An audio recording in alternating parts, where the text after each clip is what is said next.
YouTubers. This is Nurse J at Nursing the Truth, and I hope everyone has had a great, happy holidays and a new year.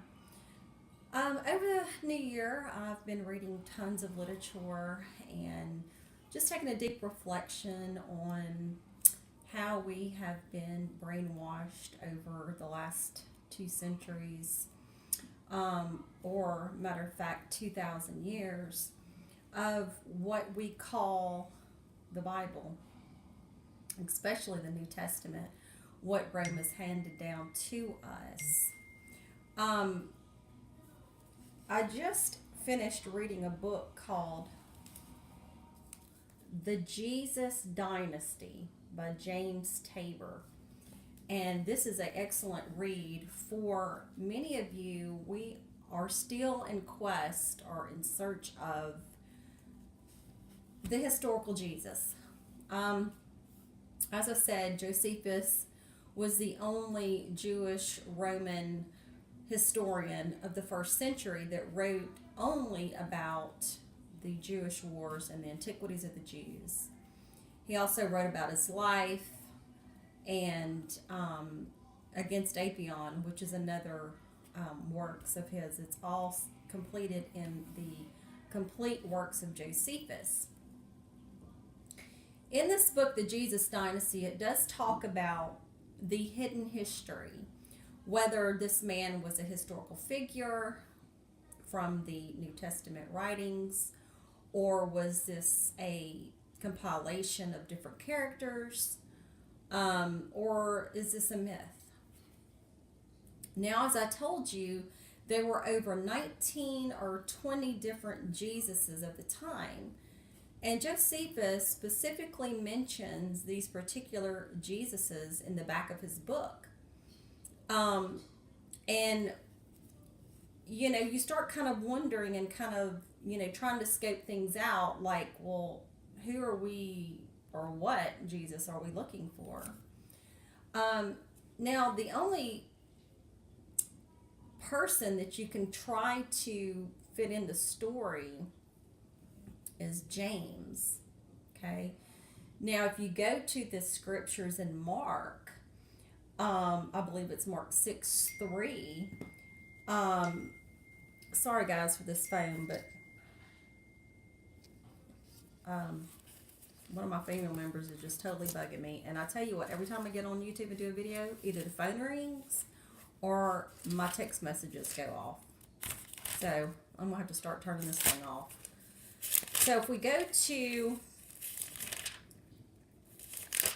Mark, I believe it's 6:3. I don't want to lie to you guys.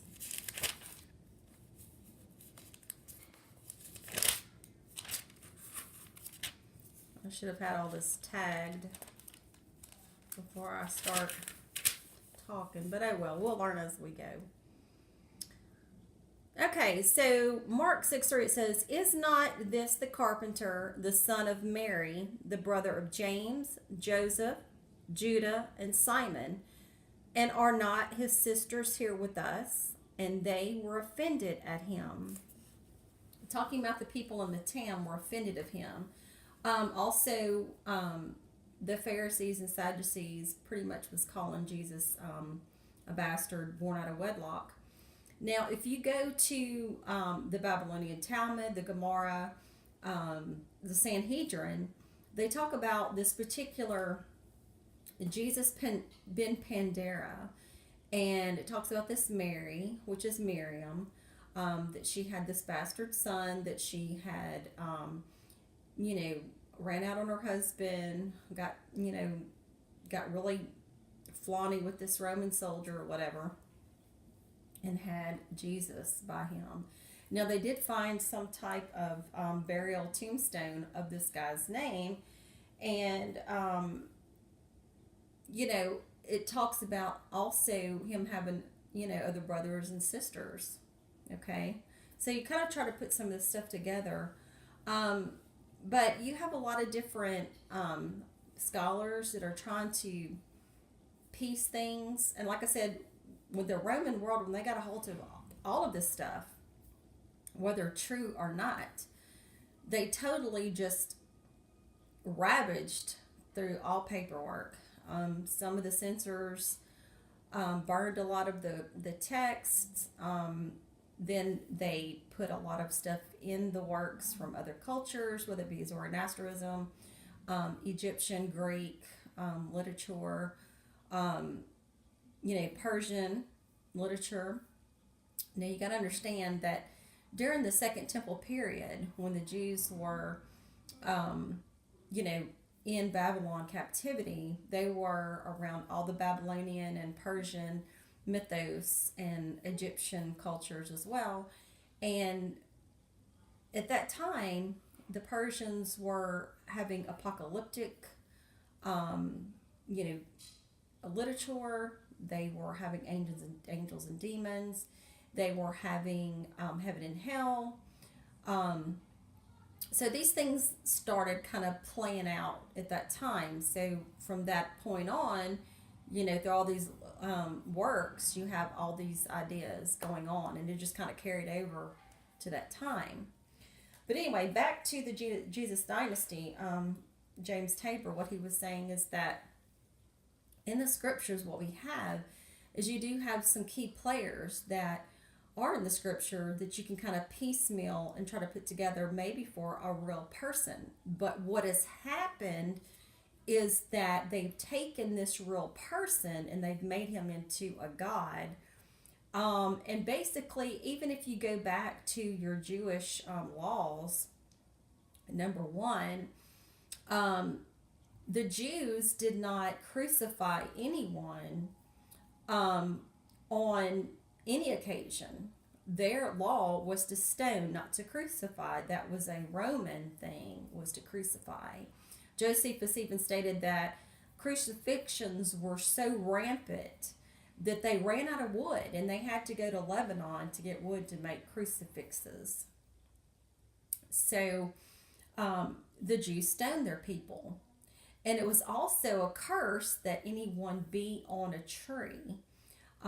Saying that anyone that is hung on a tree is a curse, and also you had to be taken down off the tree and buried within 24 hours. That is a Jewish law and a custom. Also, too, it is documented in the Talmud that 40 years prior to the destruction of the temple, they lost all rights and all privileges of any charges to anything. So that means after 30, there was no charges or anything. They didn't have any say so. So even when you go to the Bible, it says the Jews, everybody was blaming the Jews for killing Jesus. The Jews couldn't have done that because by 29 or 30, so to speak, they didn't have any clearance of that. The only way that you would get crucified by Rome is that if you led a sedition or you were telling everyone you were going to defeat Rome, you were going to come against an army against Rome, then they would kill you. They could care less if you worshipped any god. They didn't care if you were atheist, if you worshipped Jupiter, Zeus, whatever. They didn't care. So you really have to start knowing your Jewish and Roman history to know really the story and the laws. Because when you start figuring out what the laws are, then this kind of thing here in the Bible starts kind of looking kind of fishy. No Jewish high priest was ever called in the middle of the night to work on a case or per se a court. You also had to have 2 or more witnesses to put anybody to death. You always had to have a defense. The person could not even say he was guilty. Okay? So that story is funny. The Jews did not do anything before their Jewish holidays or the Sabbath. In history, they never let go of a prisoner for someone else.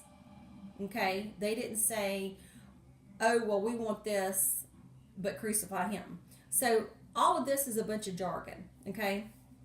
Like I said, I'm not in no, I don't affiliate myself with any religion. I'm not in a religion anymore. Um, if you really want to know a lot about Jewish laws and history, I would advise you to go to Tanakh Talk. It is a where there's a rabbi called Tovia Singer, Toviasinger. He is a rabbi, and he does talk a lot about the historicity of Jesus, and he does talk a lot about the first century and what happened, the laws and all. And he did say that when the Hebrew Bible was taken out of the temple, and when the Christians got a hold of it, we're talking about like after the Council of Nicaea when Christianity was adopted, that they pillaged through their scriptures. And, you know, I can understand how that would, you know, make people upset, especially in that community. Um, all the lies that have been told. And he's very good about going through the scriptures and showing you what has been messed with and what it really means, and not what it has been given to us, okay, so to speak. Because they went by the Old Testament to make the New Testament, okay, and they just took a lot of the sayings, like Psalms 22, my God, why have thou forsaken me? Okay, that was what David was supposedly had said. Well, that's what Jesus supposedly had said. So they take a lot of wordage from those scriptures. Now, there again, the Jesus Dynasty is a good read. Okay, it does give you a lot of good things. Also, too, you know, I've been doing a lot of reading on this Jesus ben Pandera. Remember, I told you about the Roman soldier that had been with Mary. Okay. And it says, if you go to grahamhancock.com about searching for this or the physical evidence of Yeshua ben Pandera, he says that there's many candidates for the original Jesus remembered in the Gospels. And the most likely candidate is the Yeshua ben Pandera, though not Jesus as he is represented in the Gospels. This Jesus, in parentheses, and Josephus found 19 of them, is thought to have been among the founders of the Essenes. He was also either hanged from a tree or stoned to death on the eve of Passover. However, it is more likely that the writers of the Gospels put together their hero Jesus from a combination of these below.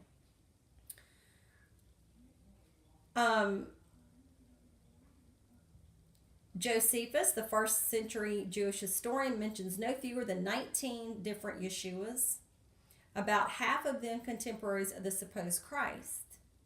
In his Antiquities, of the 28 high priests who held office from the reign of Herod the Great to the fall of the temple, no fewer than 4 of the name bore Jesus.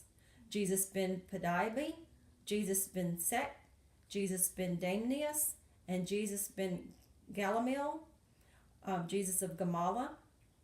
Even St. Paul, which I don't call him a saint, makes reference to a rival magician in preaching another Jesus. In 2 Corinthians 11:4, Paul is saying, if anyone comes around you preaching another Jesus, then curse be to you. So that's kind of like almost a dead giveaway. This person is telling you that there's another Jesus out there. Now remember, I told you about 7 out of 10 children were named Yeshua or Yeshu or Joshua, which means Yahweh is salvation or Yahweh saves, which if you read the Old Testament, this Jehovah Yahweh is not a nice guy. Okay, he's not a good God, and I wouldn't worship him for nothing. Now, There's also another Jesus called Jesus ben Sirach. He is the author of the Book of Sirach, aka Ecclesiasticus, or the Wisdom of Jesus, the son of Sirach, part of the Old Testament Apocrypha, which Apocrypha means by the Roman Catholic Church that it wasn't good enough to make the canon, that it's not deified, or it's not true, kind of like a mythos or something. This Jesus, writing in Greek about 180 BCE, brought together Jewish wisdom and Homeric style heroes. Jesus ben Pandera, a wonder worker during the reign of Alexander Jannaeus in 106 to 79 BCE, which was one of the most ruthless Maccabean kings. Imprudently, this Jesus launched into a career of end-time prophecy, an agitation which upset the king. He met his own premature end time by being hung on a tree. And on the eve of Passover, scholars have speculated this Jesus founded the Essene sect. So, in the Talmud and the Sanhedrin and the Gemara, where it talks about this person, he went to Egypt, he came out of Egypt, he had disciples, actually he had like 5, not 12. And he was leading people astray, they said. They said he was a sorcerer. He was leading people astray. He was performing magic tricks. Okay. Now, another Jesus called Jesus ben Ananias, in 62 AD, this Jesus had caused quite a disruption. He was going all through Jerusalem screaming and hollering, ranting and raving, going, "Woe to the city." He also prophesied rather vaguely. A voice from the east, a voice from the west, a voice from the four winds and against Jerusalem, and the holy house, a voice against the bridegrooms and the brides, and a voice against the whole people. That's what Josephus stated in his book of the Roman Jew Wars, 6:3. This person was arrested and flogged by the Romans. He was released as nothing more dangerous than a madman. He died during the siege of Jerusalem from a rock hurled by a Roman catapult. Jesus ben Saphat, in the insurrection of 68 AD, wrought havoc in Galilee. This Jesus had led the rebels in Tiberias. When the city was about to fall, Vespasian legionaries, he fled north to Taquaria on the Sea of Galilee.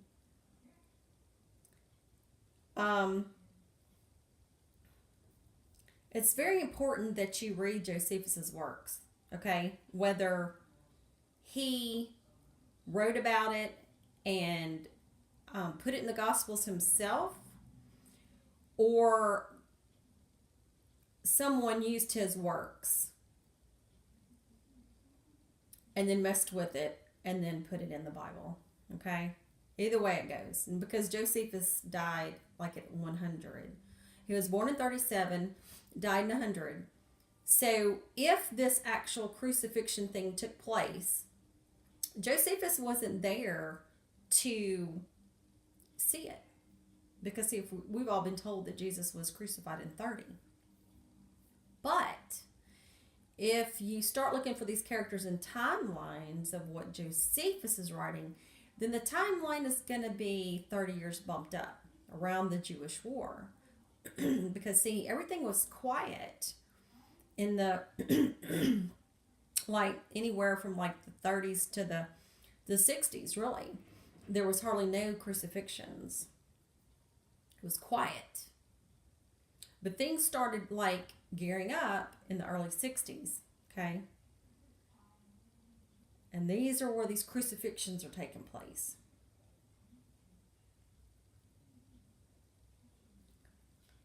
This Jesus ben Pandera, He was born in the 4th year of the reign of the Jewish king, Alexander. He would be more than a century earlier than the King Herod story. Okay.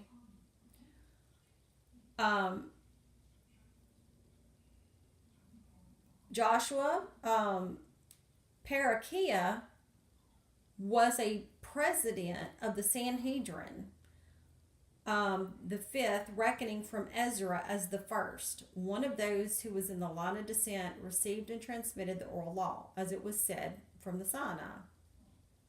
Whoever wants to believe that.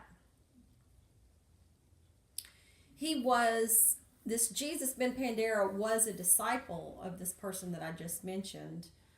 And that he, if I'm not mistaken, he also would like cut on himself and had tattoos or something like that.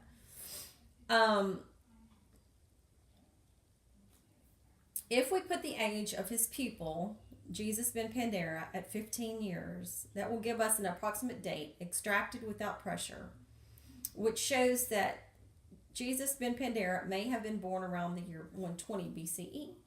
But 20 years are a matter of little moment here. According to the Babylonian Gemara, to the Mishnah of Trak Sabath, this Jesus, the son of Pandera, was stoned to death as a wizard in the city of Lud or Lydia, and afterwards crucified by being hung on a tree on the eve of Passover. This is the manner of the death assigned to Jesus in the book of Acts. The Gemara says there exists a tradition that on the rest day before the Sabbath, they crucified Yeshua, or Jesus, on the rest day of the Passa, the day before the Passover. The year of his death, however, is not given in the account, but there are reasons for thinking it could not have been much earlier nor later than 70 BCE, because this Jewish king, Janus, reigned from the year 106 to 79 BCE. So, it's, I've been on this journey for at least a couple of years, looking for the historical Jesus. Like I said, you will be looking for days, trying to find out who the person is in the scriptures. It's almost impossible to find the real Jesus the Christ, which Messiah or Christ only means the anointed one. And how they're presenting this man in the scriptures in the New Testament is a made-up invention by Paul. Because in the Dead Sea Scrolls, whoever this person was, had a brother, okay? And the succession was supposed to go to James, because in the Dead Sea Scrolls and the Nag Hammadi texts that were found in Egypt and in the Qumran caves in 45 and 47, stated that if anyone asks, who do they need to go to when I'm gone? He says James the Just.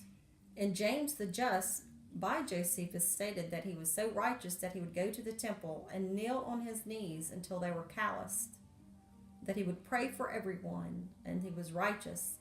He never touched any alcohol in his life. He always gave to the poor. And if you go in the scriptures and, Paul talks about the way and the poor. Well, he's talking about the cult of James, because James was called the Ebionite, and what that breaks down to is the poor ones. So this Jesus and James, and also the brother Simon that I mentioned to you earlier in Mark 6:3, the succession went to him after James was stoned in 62 AD. They were preaching the Torah. There was no such thing as Christianity. Christianity came about at 325, the Council of Nicaea. So they were Jews.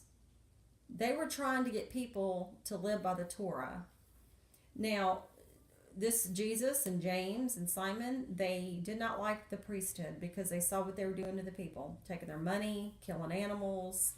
Um, they said that you can go to God yourself. So it's a lot of these mystery school teachings, Essene teachings, because the Essenes were taught by the mystery schools in Alexandria, Egypt. John the Baptist, okay, Simon Magus was taught that. And they want to portray Simon Magus as a sorcerer too, okay. So they were wanting to go by the Torah. And what's sad is that the people in that time were so brainwashed as well about this God Yahweh, just like the Christians are to today. They thought their way was right. And no one could say anything different about it. Just like the Christians of today. Oh, if you're not a Christian, then you're going to go to hell. So that's kind of where we are. And so the people of that day, wanting the kingdom of God to come, it wasn't like this kingdom was gonna come down. It was this heavenly kingdom. They were talking about the righteous kingdom of Yahweh, talking like the law, like it was gonna be an earthly thing. Okay, so these Christians, because of Paul and these writings of these jackasses in Romans, now we're looking for something to come out of the sky, save us, take us up in a rapture, which if you go look in your Greek, the word rapture means pleroma, that means air, that means breathing through your lungs. How we've all been brainwashed. We're looking for something to come out of the sky to take us up. So now we've seen all these damn Left Behind movies and we're like, well shit, I'm going to be driving down the road, I'm going to get in a wreck, I'm going to be on an airplane and the airplane's going to go in the ocean. You got everybody so damn scared that they're scared into submission. They got to really start thinking for themselves, and that's the problem, because the Catholic Church wanted you to not think on your own, not question, never question your priests. Okay. If you read the church history of Eusebius, and if you read the life of Constantine that was written by him, it would throw you for a loop. Let me get me something here I was going to read to you guys that I found, or actually I've been listening to some people. I wanted to give this to you.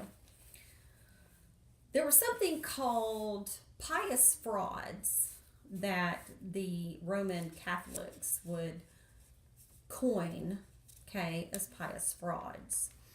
And basically what that was, it was a phrase, and it's also a sanctification of ecclesiastical lies. That means lies of the church.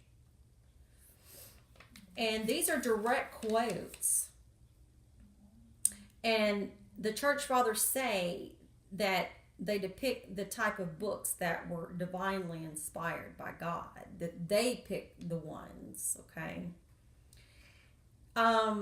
The theologian T. Reeves, in his Apologies of the Fathers, and I'm giving you things that you can look for yourself, and it's also in the Taylor's Syntagma, Sintagma,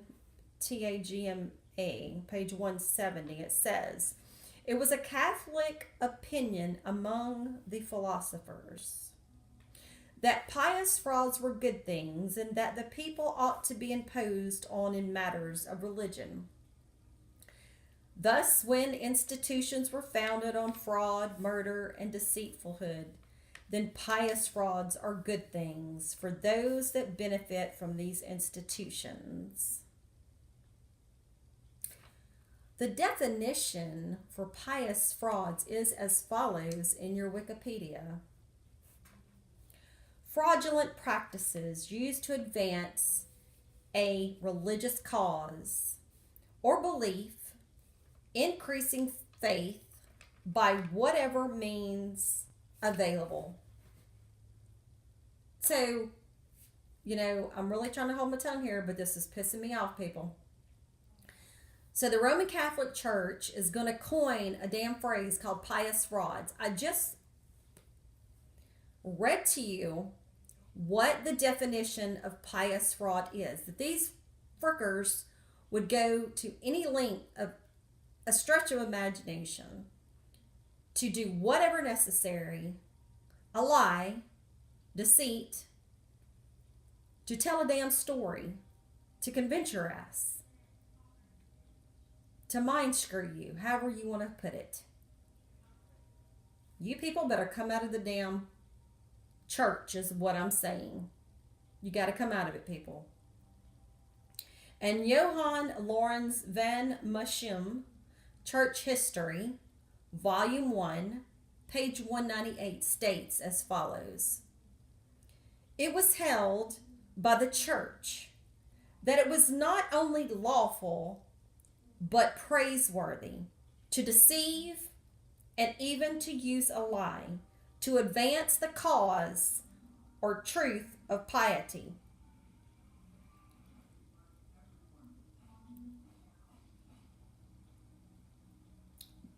The cause of Christianity is a fucking lie. And I mean, and I'm sorry if you don't like that word, but if you don't want to hear truth, then you don't have to listen to it. I'm giving you quotes. I'm giving you page numbers. You need to go to your library. You need to pull it out. You need to go on your internet. Because people need to start waking up. Okay, this is the age of Aquarius. This isn't the age of believing. This is the age of knowing. So, you better get with it. If you want to go by the scriptures, whoever wrote these, whether it come out of Egypt or whatever, a corrupt tree cannot produce good fruit. So this damn tree that they got going on, if you think by any stretch of the imagination that anything good is going to come out of this, what they've done, a corrupt thing, then you need to rethink about what the hell you're worshiping, people. Because this is nothing but Paul's Christology. Whoever this joker was, they can't even find a Paul. Okay? Can't find a Paul. Job 14:4 says, who can bring a clean thing out of an unclean? Not one. Not one. So if by chance you think that this unclean lie is going to produce good fruit, you're sadly mistaken. And I'm sorry. But that's just the way it is. And if you can't handle the way I deliver things, I'm tired of it. I'm sick of the lies. Isaac D. Casaubon, the ecclesiastical scholar, noted in Gill's Hebrew and Christian Records, Volume 2, page 19, states as follows, and listen clearly, people. It mightily affects me to see how many of them that were in the church, who consider it a capital exploit to lend to heavenly truth for the help of their own inventions, in order that their new doctrine of Christianity would be more palpable and readily allowed by the wise among the Gentiles. These lies they were wont to say, diversed for a good cause.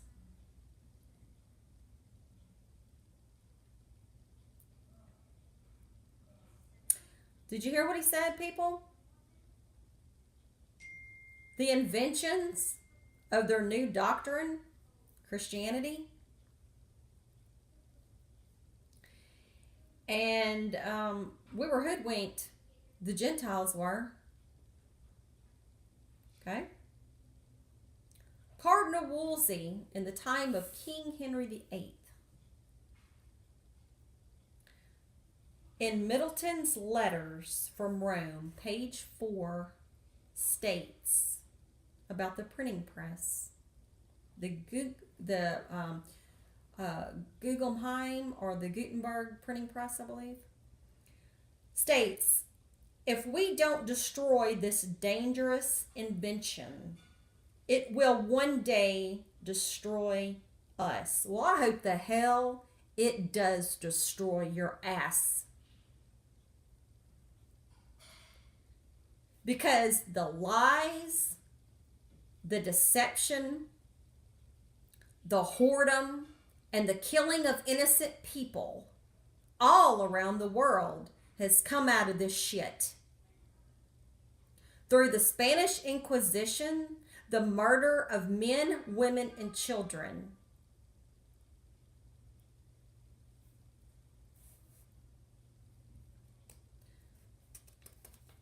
The countless wars against innocents, whether it be World War I, II, or the Middle East right now. Quit giving your money to the church. Quit listening to the bullshit coming out of those damn pulpits, whether it be preachers, pastors, bishops, cardinals, whatever the hell it is. You got to stay out of that. So if you want to go back to the Old Testament, like I said, I don't listen to any of it. But if you want to go back to read it, they're the whore of Babylon.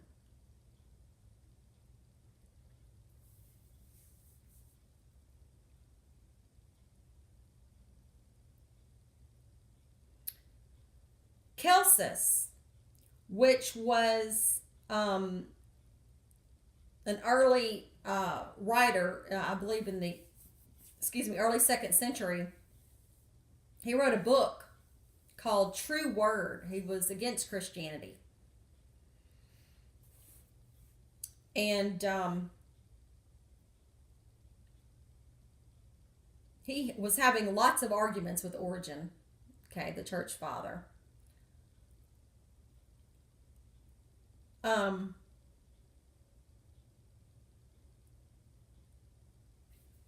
It's ridiculous.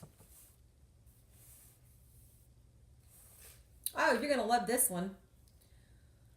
In the Encyclopedia Britannica, 9th edition, volume 13, page 656, states, Barabbas is also the name Jesus, although it was deleted from the chief manuscripts by the church fathers, specifically by Origen, who was careful to see that no sinner among these had bore the name of their Jesus the Christ. Oh. So you have Barabbas and you have Jesus.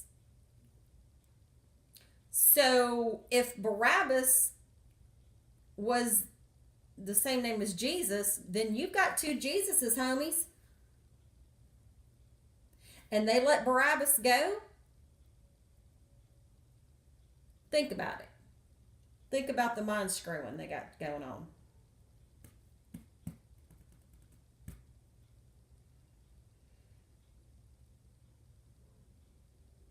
In the Encyclopedia Biblica,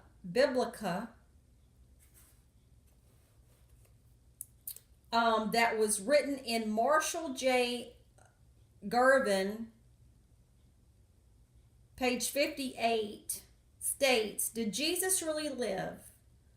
The Christian Authority admits that an invention was made and has done its work in manufacturing the life of Paul in truth.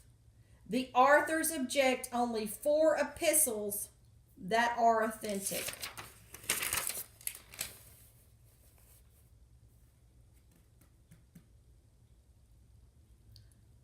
Pope Hadrian, at the 6th Synod of Constantinople, states that a man should take the place of the Lamb on the cross. Who the hell did you crucify?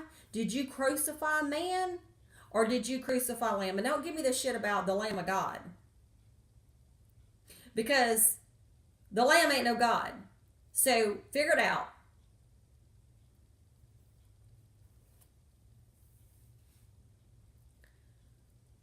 Like I said again, in the Talmud, 40 years before the temple was destroyed, the judgment of capital causes was taken away from Israel.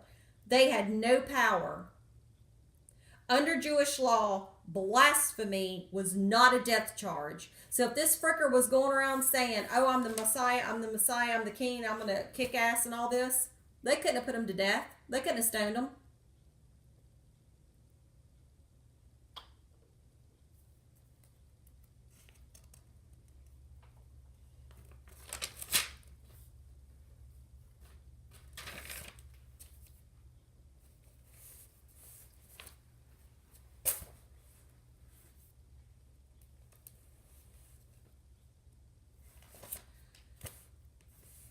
Okay, so let's see here.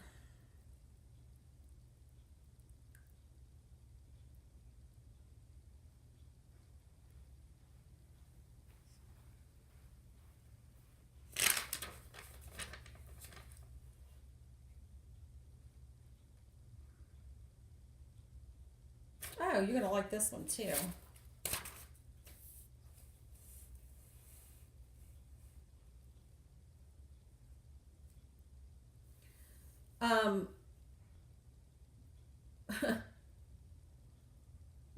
In the book of Titus, I believe it's like chapter 1, verse 12, there's this Epidentus. Okay, he's a poet of Epidentus. And Paul calls him a prophet, but he's a poet. So how can a poet be a prophet of God?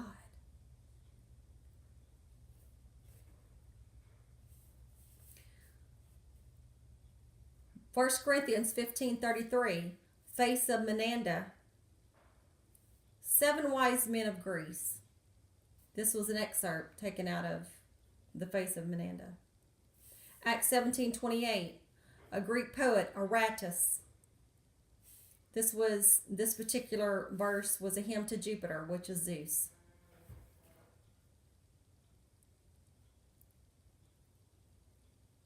First Corinthians 2:9, a verse out of Revelation of Elias, Elias,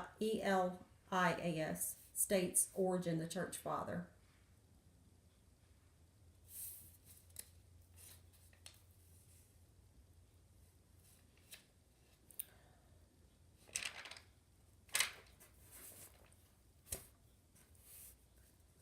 You know, and also too, I mean, if all of this was going on at this crucifixion, where are all the people? The 5,000 that he fed with the bread and fish. Where were the lepers? Where were the blind? Where were the dead being raised? How come they didn't come to his defense? Where are all these people? It doesn't make sense. None of this story is making sense. Where are all the people? Peter's running off.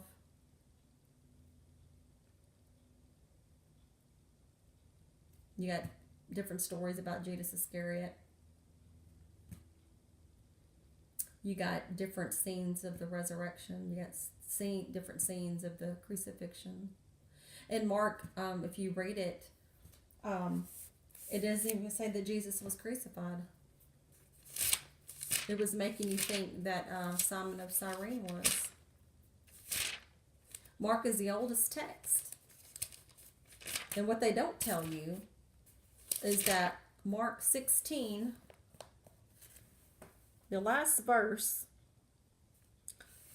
that was in the original Greek in Mark was, and they went out quickly and fled from the sepulchre, for they trembled and were amazed, neither said anything to any man, for they were afraid. And that's it. Didn't say he came back. from verse 9 to 20 was added 400 years later.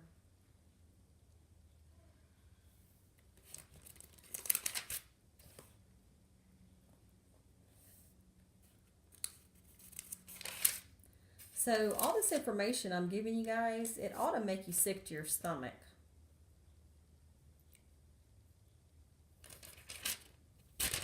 Or mad, really. At first I was sick to mine. But then I'm starting to get mad. Mark 15:21. And they compelled one Simon, a Cyrenian, who passed by, coming out of the country, the father of Alexander and Rufus, to bear his cross. And they bring him unto the place Golgotha, which is being interpreted as a place of the skulls.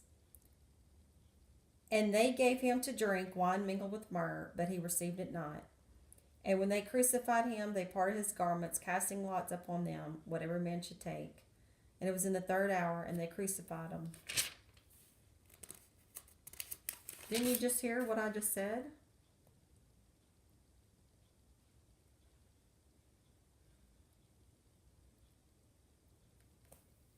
To bear his cross. The next sentence, they're telling you Simon, a Cyrenian, passed by to bear his cross. And they bring him unto the place. And the Basilides, which was a Gnostic sect, believed that it was Simon the Cyrenian that was crucified. You can look that up yourself.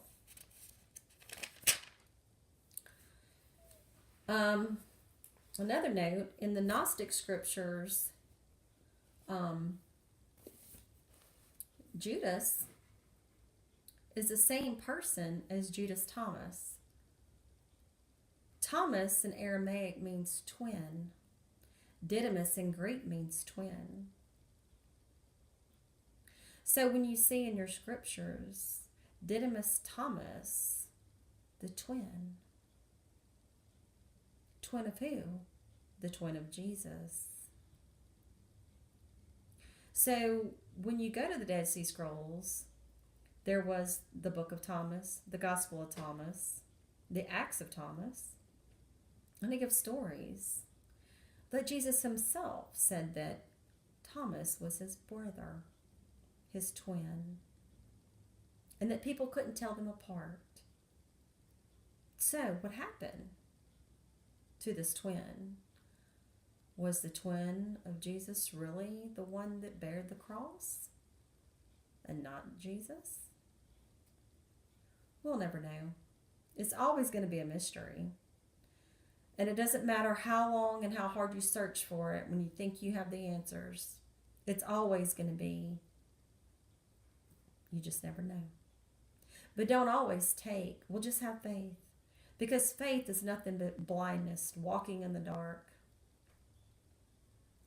Because if you only have faith, then you don't know. But as is always, knock and the door shall be opened. These are true Egyptian sayings. Knock and the door shall be open to you. And the way I look at things as just the synchronicity of everything in the universe. There's no beginning and there's no end. Time is not really time. So, as again, as above, so below, as within, as without.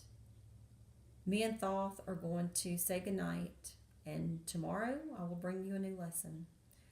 So, as always, Hotep.